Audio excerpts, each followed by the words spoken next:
Assalamu alaikum wa rahmatullahi wa barakatuh.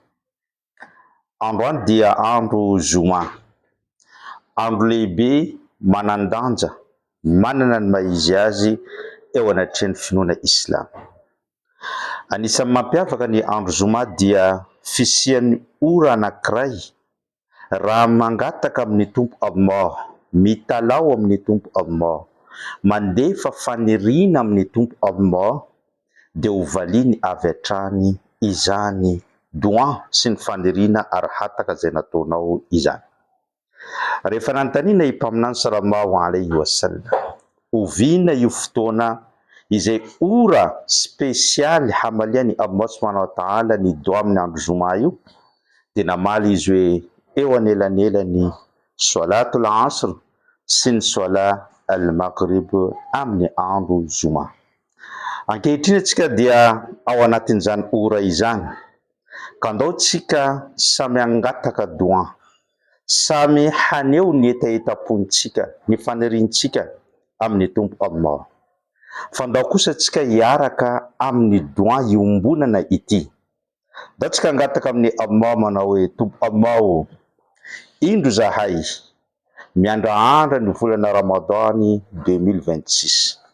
Ary eto zay ry tompo Allah efa nametraka ny fikasanay, nametraka ny fanirianay hifehy mandritra an'izany Ramadany iray manontolo izany.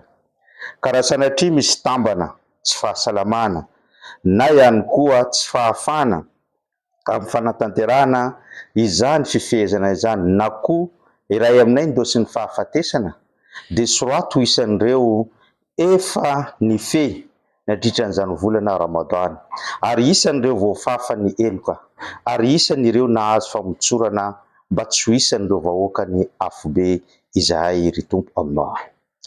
Mangataka aminay ihany koa zay ry tompo Allah, izay tsy salama amin'izao fotoana izao dia mba ahazo ny fahasalamana, izay sahirana sy mandalo adiny tsarotra na adi-tsaina diso tafahoatra, dia esoro aminy izany fitsapana izany.